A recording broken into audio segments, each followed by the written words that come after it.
Hi everybody, this is Here from the Birds back with another Shadowlands video. In this video, I'd like to continue my discussion of the Triage Holy Paladin build, a build where you are basically a melee healing Holy Paladin like the old Glimmer days, but instead of using our holy power on Light of Dawn, and instead of casting really meaty holy lights or flash of lights, we are going to use triage abilities like Light of the Martyr to fill in our GCDs. Now, I've already done a video specifically going over the details of how to work out a basic structure for this build, but today I'd like to contrast what you can do with the talents to adjust your gameplay while maintaining this basic triage style of being the emergency person on your healing core that will deal in one global cooldown with anybody's failing health. So as far as the talents go, I was suggesting in some of those videos that we might want to begin our raid testing in Castle Nathria by looking at a couple of major pieces, Awakening, Divine Purpose being the main decision-making ones, but also Beacon of Faith over Glimmer.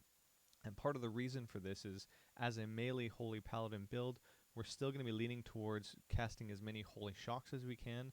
So like Shock Barrier is going to be really good, Divine Toll is going to be really good for this kind of a build. And so we want to limit the number of GCDs that are going to be crowding for our attention. So we want to avoid, for example, Holy Prism, which is a 20-second CD that's going to require us to spend a GCD every once in a while to cast this ability. Maybe it's not as efficient as just getting another Crusader strike out and reducing the cooldown on Holy Shock. Likewise, Bestow Faith, though this is an excellent talent and actually synergizes with a couple of things I'll show you today, it still has this sort of anti-synergy for the goal we're going after, which is I need my GCD to move one player's bar from like 10% up to 60 or 70% in one go, something like that. And Bestow's Faith can actually do that. It scales fairly well, but it has a delay, and even though it generates us holy power, it's just another button we have to press every 12 seconds. So we're moving away from these two items, and I suggested we want to begin with Awakening and Divine Purpose, partly to simplify GCD usage, but also partly because our secondary stats are going to be much lower than here in the pre-patch or in BFA in general. Shadowlands will give us an advantage by starting here with Awakening and Divine Purpose, because the gameplay style will give us more Words of Glory and hopefully more uptime on our Avenging Wrath, which is useful because we get more crit, we get more healing, and therefore we get more throughput. I've thought also in a raid, Beacon of Faith has a lot of value, in part because we want our Holy Shocks to be going into very injured party members, so we're not going to be doing as much work spreading Glimmer around as in the old style, although Glimmer in general is fairly good, and the Beacon of Light on your active tank would probably do a lot of work. I just find Beacon of Faith is just excellent, as we'll see in one of these clips, and I think it's probably a great place to start. What we're going to be looking at is two sort of distinct adjustments. The first one is the adjustment of using Avenging Crusader, and the second one is the adjustment of using Holy Avenger. These two together offer a kind of burst healing mode for Paladin, and I think it can fit well into your repertoire as a Holy Paladin who wants to focus on triage. So you can grab yourself essentially some cooldowns. You can lean a little bit more towards Crusader Striking and Judgment to bring up your group, and alongside that you can also have a cooldown ready with Holy Avenger just to maximize your Word of Glory usage. So we're going to talk a little bit about this style going together, and I tested it out with Beacon of Virtue, mostly to check in on what the mana situation is like. What would it be like to cast Beacon of Virtue almost on cooldown in a given pull? Is that going to be way too excessive? How long can we go? So it was interesting to test, and you'll see in the background as I bring up the video for one of our pulls, me doing just that and running out of mana fairly significantly. So it was nice to just test out Beacon of Virtue with this situation. If you're going to go for this and lean towards a kind of burst healing moment, you may have to get some external mana cooldowns, like Mana Tide Totem might have to be part of this, or getting Innervate from a Druid, something like that. But let's take a look now as we transition to some of these tests, and we'll bring up the Vexiona one first.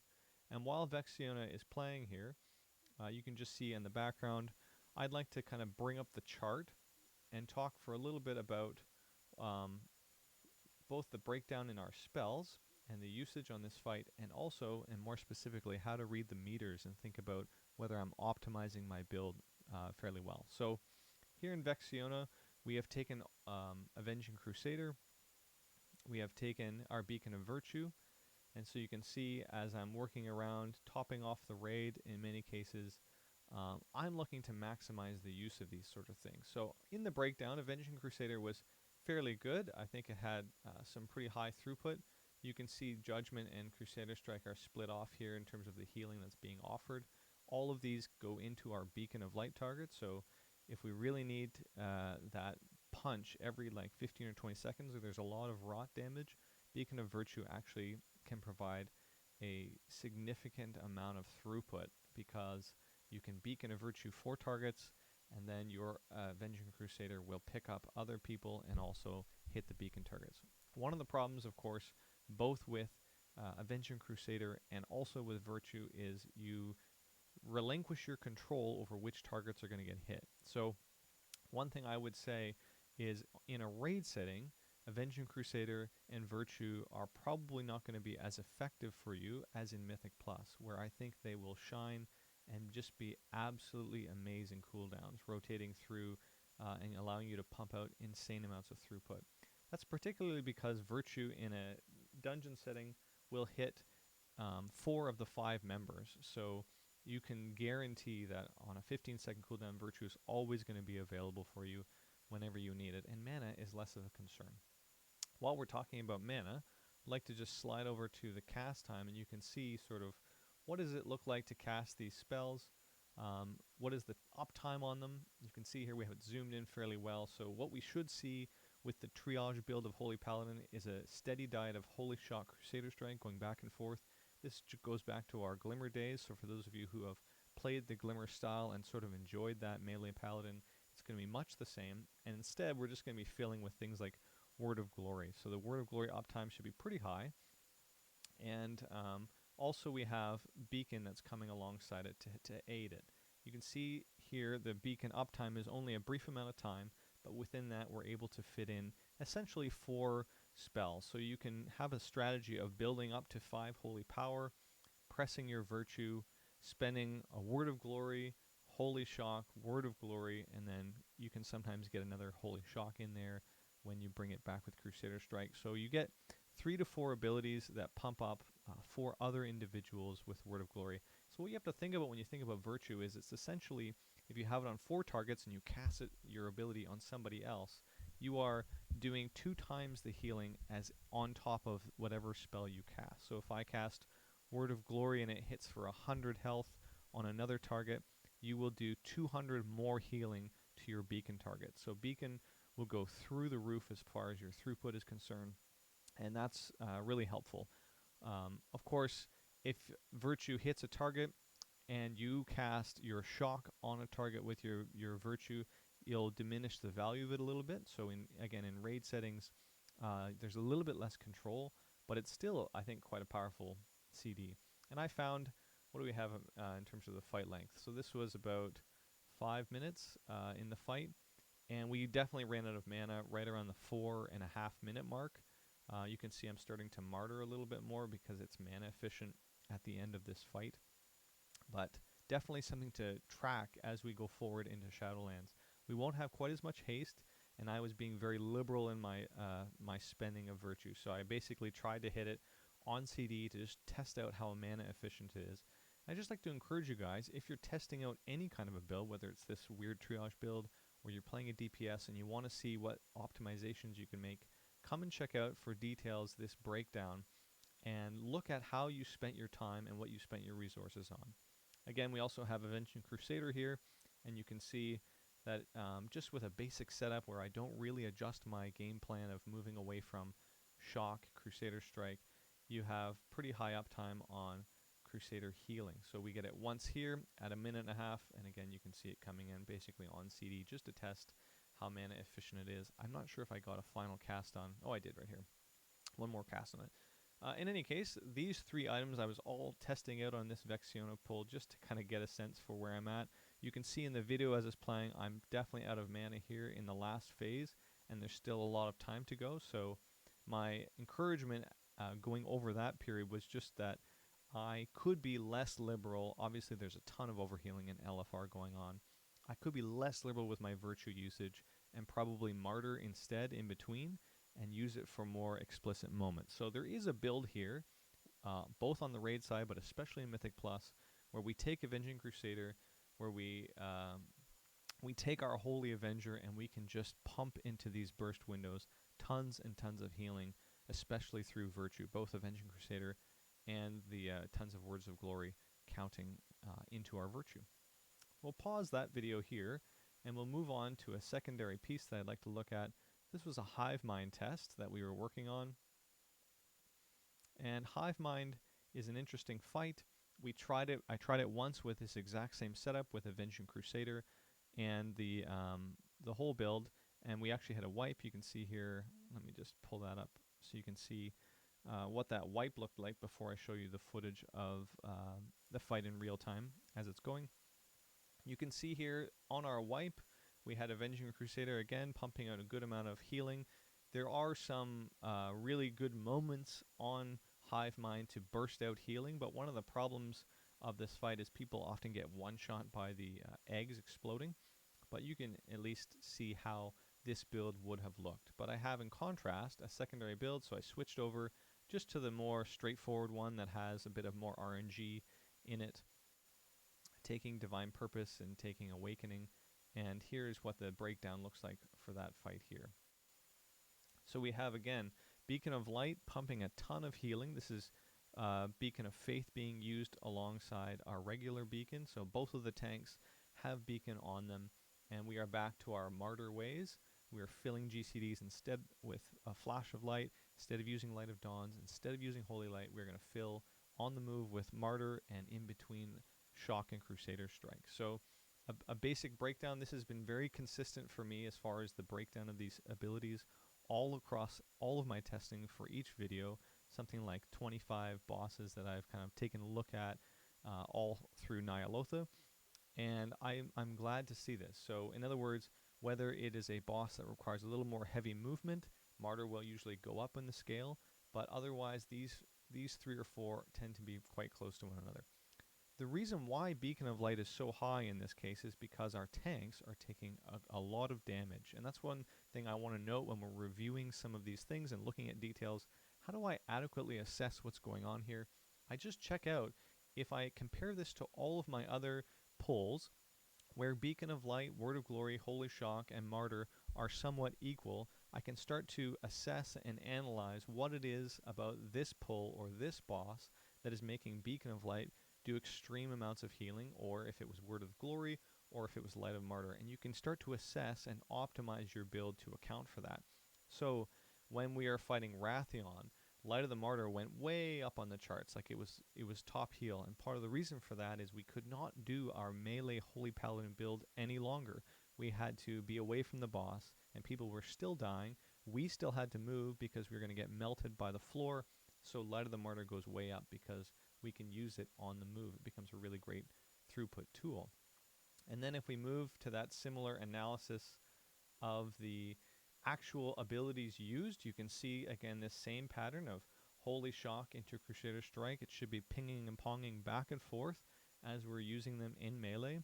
A steady diet of Word of Glory is also here. We can still fit our judgments in.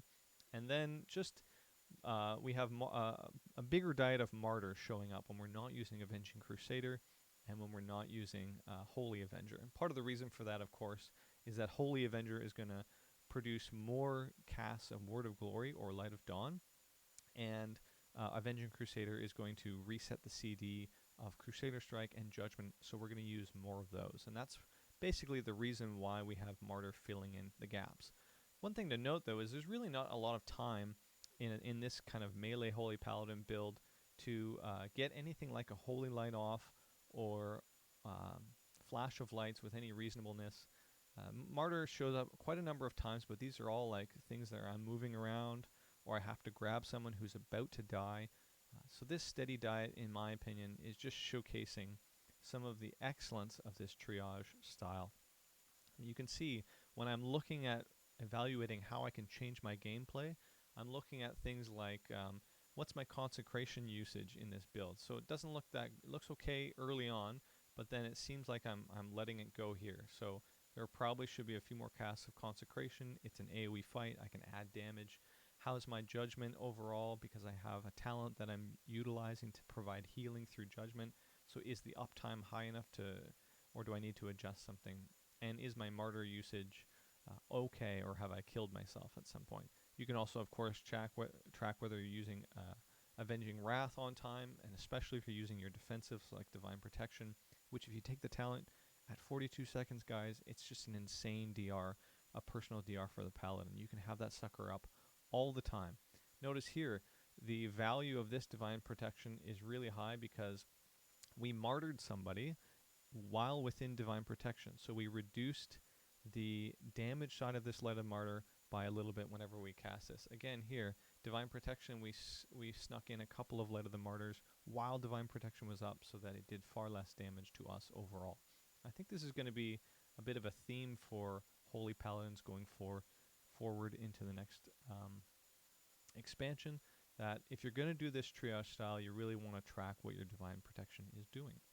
In any case, we'll just take a look one more time at the breakdown on the healing side, and I'm going to make a brief comment about Holy Power Generation.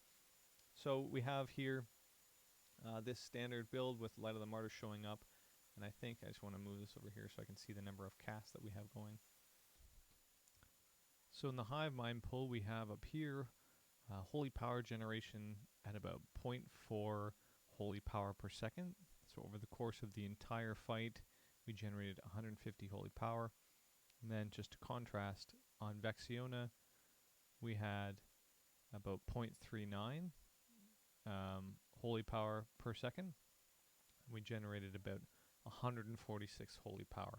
I think this is actually a really significant stat going into Shadowlands. If you're a Holy Paladin and you want to track this, part of the reason why is whether you're doing a Light of Dawn build or pumping huge Holy Lights, or you're doing some kind of melee Paladin with Glimmer or this triage style, one thing that you can be certain of is you need to generate a certain amount of Holy Power.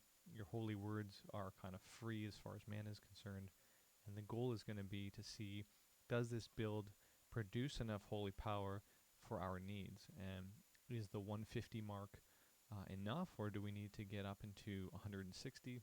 If so, how can we do that? Or more to the point, we can check and see whether high generating builds tend to perform better than those that do not. So if you're doing a Holy Light build and maybe you only punch out maybe 100 Holy Power over the course of a 5-minute fight versus a melee build that can push out like 150, is the ranged build really deficient in its throughput compared to the melee build? Is it the opposite? These are sorts of questions that I think tracking this kind of resource is really useful for. So I hope this entire video helps. I think there's a lot of things going for this triage build. And one of the things is you can index into these different talents for Mythic Plus if you'd like to pursue that, or you can add a lot more damage if you want because you're already in melee. There's a lot of benefits to it, and I think people need to start thinking a little bit more about the use of Light of the Martyr going forward into Shadowlands as a filler ability, because it seems to me to be very consistent and very strong across all content. Hope you guys enjoyed this video.